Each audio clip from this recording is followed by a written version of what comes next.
Halo semua, ini adalah part 2 tentang TKW yang tiba-tiba dipulangkan ke Indonesia. Jadi ada kemungkinan bos itu karena menghindari pesangon, menghindari uang gaji terakhir, dan menghindari juga uang intermediate kayak gitu ya.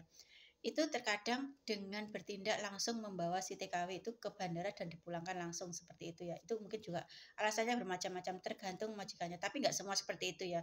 Ini hanya sebagian kecil. Karena rata-rata setahu aku ya, orang Hongkong itu sangat patuh dengan peraturan mereka.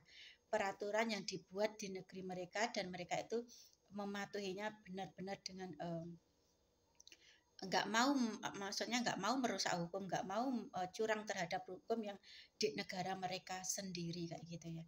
Terus ada lagi yang kalau majikan itu misalnya itu baik, itu misal nggak suka itu dia langsung menyuruh pembantunya itu disuruh merapikan barangnya dan dibawa ke agen, diberikan hak-haknya dan entah itu sama agen nanti dicarikan majikan atau dipulangkan ke Indonesia, itu harus ada pertanyaan, harus ditanyakan ulang ke CC-nya.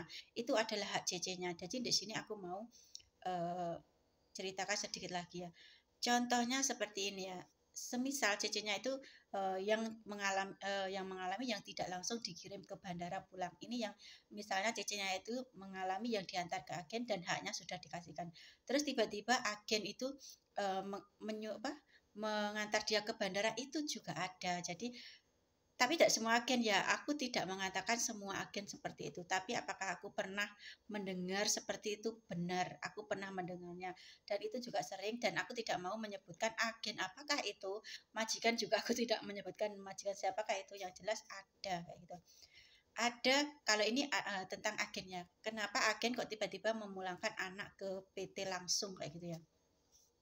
Padahal dia mungkin juga tidak punya hutang, dia juga sudah memenuhi potongan, dan mungkin juga dia itu sudah pokoknya sudah tidak ada tanggungan di agent. Tapi kenapa kok tetap disuruh pulang, diantarkan ke bandara, dikawal di bandara dan dipulangkan? Padahal CC-nya itu berniat ingin mencari majikan lagi, ingin diberi kesempatan lagi untuk mencari pekerjaan. Kenapa ya? Alasannya apa ya kira-kira? Jadi banyak hal yang menjadi praduga ya di sini ya. Karena di sini yang pertama mungkin juga ya, si agent itu tidak mau repot. Semisal ada anak intermediate dikembalikan ke boarding, itu mungkin dia akan bercerita begini, begini, begini, dan begini, majikannya seperti ini, nama majikannya ini, rumahnya di sini, jobnya ini, dia akan bercerita ke teman-teman lainnya. Semisal si bosnya itu semisal dapat garansi dari agent gitu ya, dapat garansi dari agent dan menemukan CC lagi di agent yang sama, nanti kalau ketemu akan, siapa tahu itu akan ketemu dan akan saling bertukar cerita, dan itu pasti membuat si CC barunya itu ngeri kan, kayak gitu kan. Ada juga yang banyak sekali loh apa yang terjadi di sini. Terkadang kalau aku ceritakan pun satu satu apa ya, satu bagian, dua bagian, tiga bagian, mungkin tiga bagian atau empat bagian baru cukup kayak gitu ya. Setelah itu di agent itu semisal takutnya itu kalau CC lama sama CC barunya itu ketemu di satu agent di boarding yang sama, itu kan pasti juga nggak enak sekali. Terus ada lagi agent itu karena memang tidak punya boarding home, mau ditaruh di mana ini anak ini, baru kerja beberapa bulan, mau aku suruh nyari tempat sendiri, kok aku kok terlihat seperti agent yang tidak bertanggung jawab kayak gitu. Aku nggak punya boarding, kalau tinggal di rumahku itu merepotkan aku, merepotkan rumahku kayak gitu, sedang rumahku itu hanya cukup sudah banyak orangnya atau mungkin seperti itu ya. Jadi mereka mengambil langkah singkat untuk memulangkan si CC-nya saja kayak gitu. Jadi tidak memberi kesempatan kepada si CC untuk mencari majikan lagi kayak gitu ya. Makanya terkadang aku itu sering mau ngomong ya sama anak-anak yang baru atau sama anak, kalau semisal kalian itu menangkap gelagat si agent tidak mencarikan kalian majikan, sedang kalian itu masih ingin mencari majikan dan kalian punya uang cukup, menabunglah untuk kalian sendiri yang di sana. Aku sudah sering bilang juga ya di video-videoku yang lainnya itu, sisihkan untuk kalian, untuk kalian di sana itu semisal mengalami masalah itu kalian ada uang di saku kalian kayak gitu, jadi bisa untuk persiapan kayak gitu. Jadi di agent di sana itu alasannya kira-kira seperti ya, ada yang tidak punya boarding house, ada yang boarding home-nya itu di rumah agennya sendiri, itu juga ada. Terus ada juga itu takutnya ketemu CC yang baru, karena garansi agen itu biasanya 3 bulan. Semisal anak ini 3 bulan itu tidak bekerja dengan baik di majikan, itu majikan boleh mengembalikannya dan mengganti pembantu yang tidak bisa bekerja itu dengan pembantu yang baru itu dalam waktu sangat cepat sekali dan tidak perlu membayar lagi.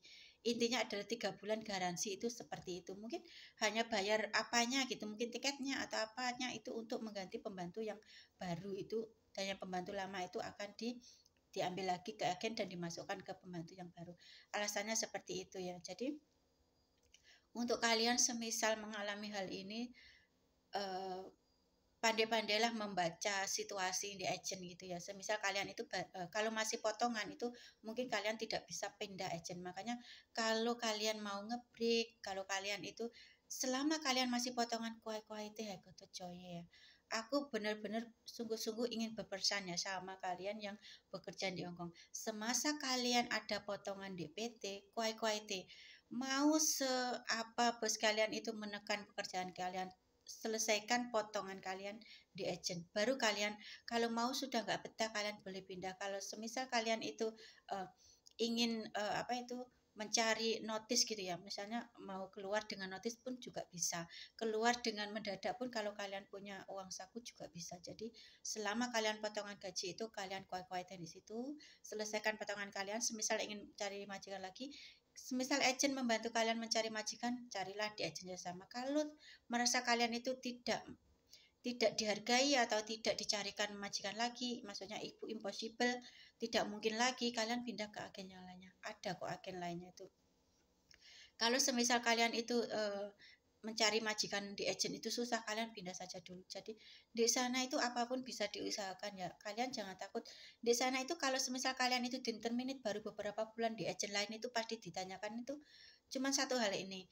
Kamu le ya mau kau yankung hai li kungsi ya kau kungsi ya cung yang mau jin ya ikut tuh kau yankung kayak gitu ya. Jadi kamu masih ada potongan nggak di agent lama kayak itu. Kalau sudah tidak ada, mereka bakal mencarikan kalian itu majikan lagi. Percaya saja, kalau hanya ada satu agent itu bilang tidak bisa, kalian cari yang lainnya. Di agent lainnya bisa. Kalian cari di agent-agent Filipina, kalian minta bantuan anak yang bisa bahasa Inggris, mereka pasti bisa membantu. Atau mungkin di agent lainnya orang Hongkong asli itu pasti banyak cara di sana itu kalian bisa menemukan majikan lagi. Jadi jangan fokus sama satu berita. Aku tidak bisa mencari majikan lagi karena meskipun aku sudah potongan di agent sudah lunas, aku bayar lunas, aku tidak bisa mencari majikan lagi. Itu hanya mungkin kurang usaha kita aja, kita kurang info, kita kurang mencari tahu bagaimana caranya kayak gitu ya. Terus semisal ini aku yang mau ngasih tahu, semisal kalian itu dipulangkan langsung ke agent, tidak dikasih penjelasan kayak gitu ya. Ini sebenarnya hak kalian ya. Semisal majikan itu boleh menginterminate, hak dia itu adalah menginterminate. Interminate itu memang hak dia, dan menampung itu adalah kewajiban agent karena agent yang memberangkatkan kalian kayak gitu ya. Jadi majikan boleh saja menginterminate kalian tapi tidak punya hak untuk langsung memulangkan kalian ke Indonesia kecuali atas kesalahan fatal, contohnya mencuri, menyakiti anak majikan, menganiaya nenek kakek atau itunya yang terbukti benar-benar salah, itu majikan boleh mengajukan langsung kirim anak ini pulang ke Indonesia. Itu punya hak seperti itu, dia punya kayak gitu. Tapi kalau cuma kesalahan kecil, dia itu tidak punya hak memulangkan anak yang masih berkeinginan kerja. Dia punya keluarga, dia susah payah bekerja untuk mendapatkan pekerjaan di Hongkong. Dia itu sudah berusaha dengan keras selama di Indonesia. Jadi dia punya hak untuk bertahan di Hongkong selama dia mendapatkan majikan baru lagi. Dia berusaha mencari majikan lagi, kecuali kalau visanya sudah habis, kalian harus pulang kayak gitu. Itu memang sudah menjadi kewajiban kalian untuk tahu diri. Aku visanya sudah habis, aku belum dapat majikan, aku sudah waktunya pulang. Itu adalah memang kewajiban kalian untuk menyadari untuk sudah saatnya pulang ke Indonesia. Tapi kalau kalian masih ingin mencari majikan lagi, kalian usahakan kalau sudah potongan dari agensi itu, agennya nggak mau bantu, pindah saja ke agen lainnya. Banyak kok agen lainnya. Jadi aku intinya pada videoku di sini, tidak semua majikan itu tidak baik dan tidak semua agent itu tidak baik. Jadi ada banyak sekali yang baik. Hanya segelintir orang yang majikan-majikan yang tipe-tipe seperti itu, hanya sedikit agent yang tipe-tipe seperti itu. Next, aku lanjut ya videonya.